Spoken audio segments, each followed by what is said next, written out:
दोस्तों, आज की कहानी है देवरानी तुमने तो आती मेरे परिवार को छीन लिया।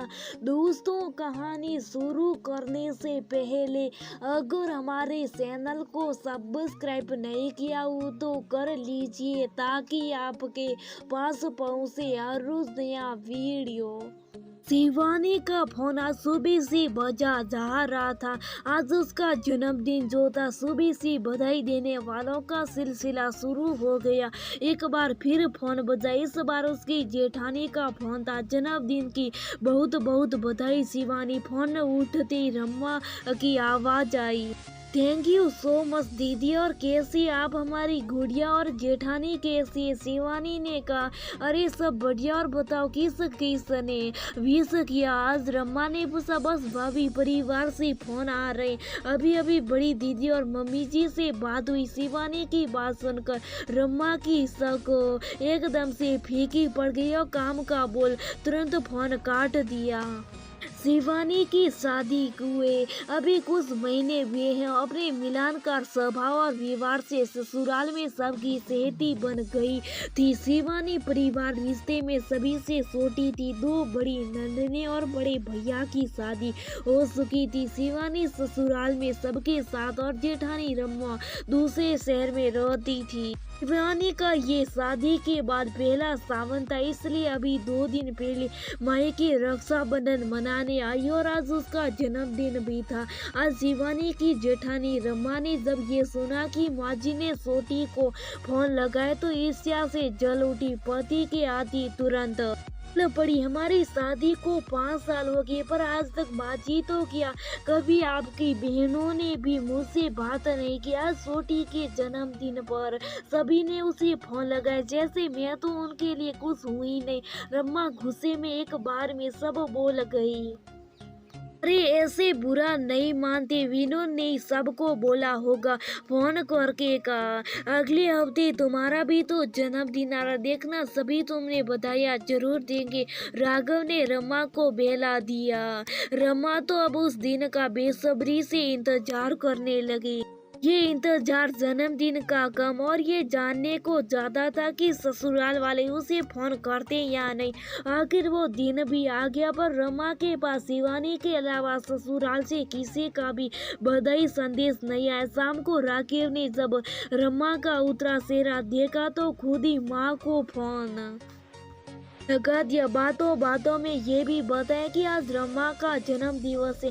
राघवन के बताने पर माँ जी ने बात करके बधाई दे दी पर रमा का मन अभी संतुष्ट नहीं था। सच तो ये था कि ससुराल में किसी को याद ही नहीं था कि आज रमा का जन्मदिन भी, इसलिए रमा और सिड़ गई थी। शिवानी से भी उसका व्यवहार बदलने लगा था। पहले तो 1-2 दिन में दोनों देवरानी जेठानी की बात भी हो जाती थी पर अब शिवानी जब भी रमा को फोन करती वह बहाना बनाकर तुरंत फोन रख देती। दिवाली पर पूजा में पूरा परिवार एक साथ होता था, रमा और राघव भी सुखी थी। शिवानी बड़ी खुशी के साथ दौड़ी दौड़ी पूजा और खाने की तैयारियों में लगी थी। माजी भी कुछ भी काम को तुरंत शिवानी को आवाज देती। रमा सब नजारा अपनी आंखों से देख रही थी कि कैसे शिवानी पूरे घर पर राज कर रही और उसे कोई पूछ भी नहीं रहा। वह मुंह बनाती हुई शिवानी के पास गई और बोली, ऐसा कौन सा जादू कर दिया तुमने मेरे परिवार पर? सबकी जबान पर तुम्हारा ही नाम है। आज मुझे ये घर भी पराया जैसा लग रहा है। तुमने आती मेरे परिवार को छीन लिया। रमा दीदी, ये आप क्या बोल रही? मैं और कहते हुए शिवानी के गालों पर आंसू लुढ़क आए। सही कह रही हूँ, मैं आज तुम्हारी वजह से मुझे कोई याद तक नहीं करता। उन सबकी जिम्मेदार तुम ही हो। माँ की आवाज सुनकर घर के लोग भी आ चुके थे। आज दिवाली के दिन भी तुम शुरू हो गई। राघव ने रमा को रोकना था। रमा बहू, तुमने तो हमें कभी अपनाया ही नहीं, कहा है जो हम पराई लगने लगी तुम्हें इस बार। माँ जी बोली, मैं जानती हूँ माँ जी, सबको शिवानी मेरे खिलाफ किया। रमा अभी भी शिवानी को दोष किए जा रही थी।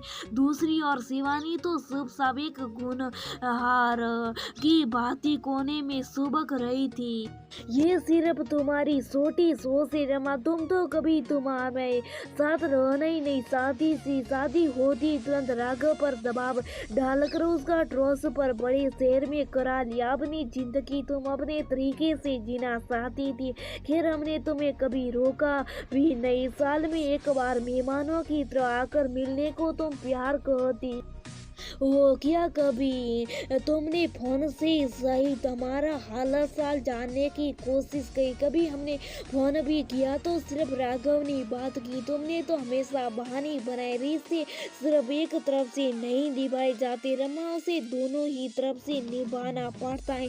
दूसरों को प्यार और सम्मान दिए बिना सभी के अधिकारों की अपेक्षा तुम दूसरे से कैसे रख सकती हो? छोटी बहू ने आज जो भी प्यार और अधिकार पाया है वो उसने अपने व्यवहार से कमाया। जहाँ यहाँ मैं किसी की तुलना नहीं कर रही, मेरे लिए तो मेरी दोनों बहू बराबर है। पर आज जिस तरह से तुमने शिवानी पर आरोप लगाया, आज मैं घर से कहती हूँ कि हाँ, मुझे छोटी बहू ज्यादा प्यारी है। रमा नजरें झुकाए चुप थी। शायद उसे अपनी गलती का एहसास हो चला था।